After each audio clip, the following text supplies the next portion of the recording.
Hello friends, स्वागत है आपका एक बार फिर से आपके अपने लीगल चैनल में। दोस्तों, आज की इस वीडियो में मैं आपको जो चीज़ बताने वाला हूं, इस चीज़ पर बहुत सारे लोग कंफ्यूज भी हैं और पता होना भी बहुत ही जरूरी है। अगर आप अपने मुकदमे लड़ रहे हैं, इन मुकदमों में आपको क्या करना चाहिए और कैसे करना चाहिए। जो आज मैं आपको बता रहा हूं, ये आपके बीच चलने वाले सभी मुकदमों पर समान रूप से लागू होगा। चाहे वो आपके ऊपर 498 का मुकदमा चल रहा है, चाहे 376 का, चाहे मेंटेनेंस का केस चल रहा है, चाहे पॉक्सो का मुकदमा चल रहा है और चाहे डाइवोर्स का मुकदमा चल रहा है, चाहे चाइल्ड कस्टडी का मुकदमा चल रहा है। दोस्तों देखिए, जब आपका मामला चलता है उसमें दो स्टेज ऐसी होती हैं जहां पर आर्ग्यूमेंट्स होते हैं, जो मेन आर्ग्यूमेंट होते हैं। वैसे तो हर एप्लीकेशन पे ही सुनवाई होती है, लेकिन जो मेन आर्ग्यूमेंट होते हैं, एक होता है जो maintenance, divorce, family related matter हैं, उनमें जो है इंटरिम होता है, तो इंटरिम के टाइम पे आर्ग्यूमेंट होते हैं। और एक होता फाइनल आर्ग्यूमेंट, जो सभी मामलों में होता है। यहां पर एक बहस का बिंदु है कि साहब वर्बल आर्ग्यूमेंट अच्छे रहते हैं, रिटर्न आर्ग्यूमेंट अच्छे रहते हैं। मैक्सिमम लोगों का आज के समय पे मानना है कि आपके रिटर्न आर्ग्यूमेंट ही अच्छे रहते हैं। लेकिन दोस्तों, हर एक चीज के लाभ और हानियां दोनों होती हैं, और अगर आपने वो नहीं जानी और बिना जाने स्टेप ले लिया तो फिर चीजें गड़बड़ भी हो जाती हैं। जो कानून में लिखा है, साथ ही जो प्रैक्टिकली कोर्ट्स के अंदर चलता है, वो दोनों ही चीजें आपको पता होनी चाहिए। उसके बाद ही आप कोई डिसीजन ले सकते हैं। तो ये हो गया बेस। अब हम आ जाते हैं सीधा मुद्दे पे। देखिए, जब आपका फाइनल आर्ग्यूमेंट होना है किसी भी मामले में, अब बात आती है वर्बल या रिटर्न। दोनों का अपना अपना हिसाब है। पहले हम वर्बल के बारे में जानते हैं। देखिए दोस्तों, वर्बल आर्ग्यूमेंट एक ऐसी चीज होती है जिससे आप चीजों को अपने पक्ष में बहुत स्ट्रांगली करा सकते हैं। रिटर्न जो होता है ना, वो कभी भी उतनी अपील नहीं करता जितनी कि वर्बल। वर्बल में आपके वकील साहब का जो बोलना होता है, जो उनका लहजा होता है, जो तरीका होता है, जो कॉन्फिडेंस होता है, वो सारी चीजें इफेक्ट डालती हैं। एक ऐसी बात जो कि कोई मानने से इनकार कर दे, वर्बल कम्युनिकेशन से अगर वो स्किल आपके पास है, आप उसको उस बात को मानने पे मजबूर कर सकते हैं। ऐसे तमाम केस आते हैं जहां पर मेरिट तो बहुत ही बेकार होती है, लेकिन सिर्फ अपने आर्ग्यूमेंट्स के बेस पे केस जो है वो बंदे के पक्ष में हो जाता है। ये स्किल्स पर डिपेंड करता है। अगर आपके लॉयर के पास ये स्किल है तो दोस्तों, वर्बल आर्ग्यूमेंट से बेहतर कुछ हो ही नहीं सकता।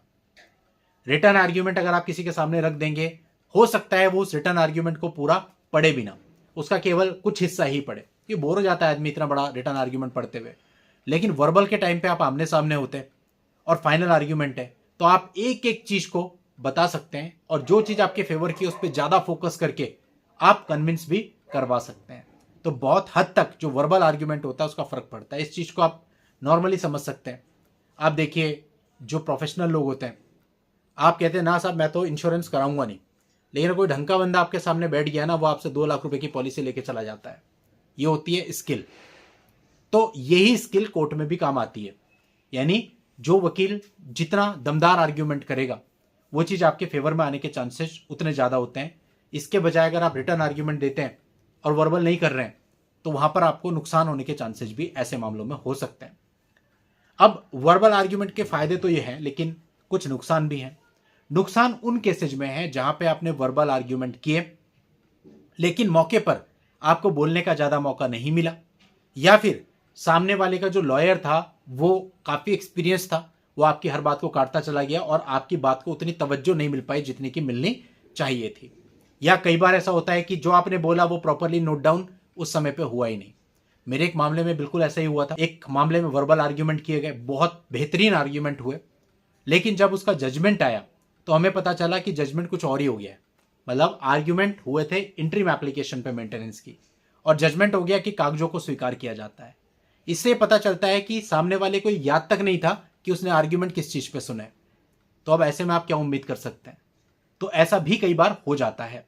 तो मेरे मामले में मैं गया वहां पे, मुझे लगा भाई इंटरिम पे ऑर्डर आया होगा। जब मैंने ऑर्डर देखा तो उसमें यह लिखा हुआ था कि एक ऑर्डर दाखिल किया गया था और उस ऑर्डर को पत्रावली पर ग्रहण किया जाता है। इस पर दोनों पक्षकारों को सुना गया। यानी दोनों पक्षकार के वकीलों को किस मुद्दे पर सुना गया यह ध्यान नहीं था, और ऑर्डर कुछ और हो गया। तो प्रैक्टिकली ऐसा भी होता है। तो ऐसे में जो वर्बल आर्ग्यूमेंट होते हैं ये आपको नुकसान पहुंचा सकते हैं। तो अब हमें लगा यार अगर रिटर्न करते तो ज्यादा अच्छा रहता। तो ये वर्बल आर्ग्यूमेंट का एक डिमेरिट भी है। जहां पर आपके वर्बल आर्ग्यूमेंट को प्रॉपर रिकॉर्ड नहीं किया जाता है, वहां पर आपका वर्बल आर्ग्यूमेंट आया गया हो जाता है। या फिर जब आपको ऊपर चैलेंज करना होता है और रिकॉर्ड पे कुछ आया ही नहीं, कुछ रिटर्न में आपके वर्बल आर्ग्यूमेंट आए नहीं है, सिर्फ आपने वर्बल ही किया था, तो ऊपर भी कोर्ट को बताना मुश्किल हो जाता है कि हमने क्या वर्बल आर्ग्यूमेंट किया, क्योंकि जजमेंट में आपके आर्ग्यूमेंट का केवल कुछ पार्ट आता है। जनरली जो देखा जाता है, प्रैक्टिकल बात पे आ रहा हूं, पूरा जो आपने वर्बल आर्ग्यूमेंट किया वो एज इट इज जजमेंट में नहीं आता। और इवन कई बार तो ऐसा होता है आपने बोला कुछ और आ गया कुछ, तो फिर भी आपको प्रॉब्लम हो सकती है। अब आ जाते हैं रिटर्न आर्ग्यूमेंट्स पे। इसी प्रकार से दोस्तों रिटर्न आर्ग्यूमेंट के भी कुछ लाभ और कुछ हानियां हैं। लाभ पे पहले बात कर लेते हैं। अगर आप रिटर्न आर्ग्यूमेंट देते हैं तो इसका सबसे बड़ा लाभ ये होता है कि आपका जो वर्जन है वो पूरा रिकॉर्ड पे है। अगर आपके वर्जन को पढ़ लिया जज साहब ने जजमेंट के टाइम पे पूरा, तो उनको पूरी क्लैरिटी आ जाती है, क्योंकि आपने देखा होगा ऑर्डर के लिए डेट कई बार 10 दिन बाद, कई बार 12 दिन बाद भी लगती है। तो उस समय तक कितनी फाइलें वो लोग देखते हैं, कई बार होता है दिमाग से निकल जाता है, तो वो देखते ही पूरा मैटर ध्यान में आ जाता है। और कई बार आपको इसका फायदा भी मिल जाता है, क्योंकि आपकी तरफ से रिटर्न आर्ग्यूमेंट हुए, सामने वाले तो वर्बल किए थे।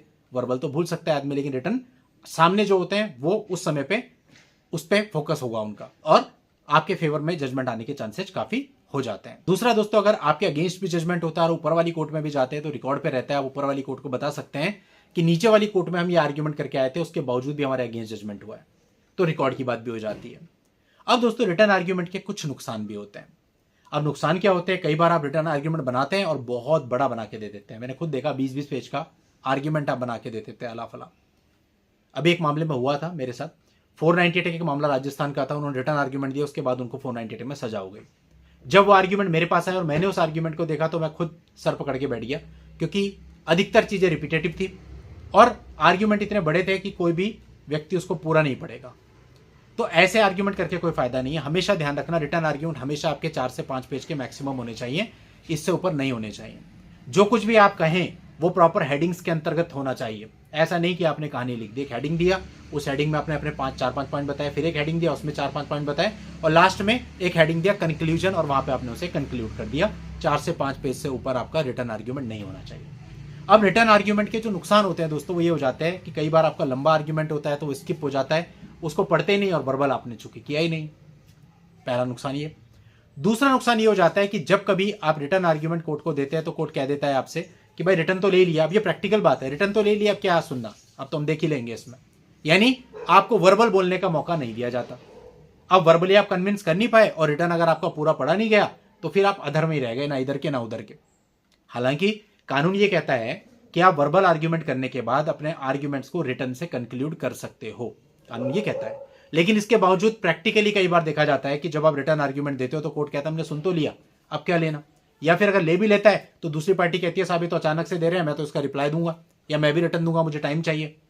तो इस प्रकार की बहुत सारी चीजें, प्रैक्टिकली समस्याएं आपके सामने आती हैं।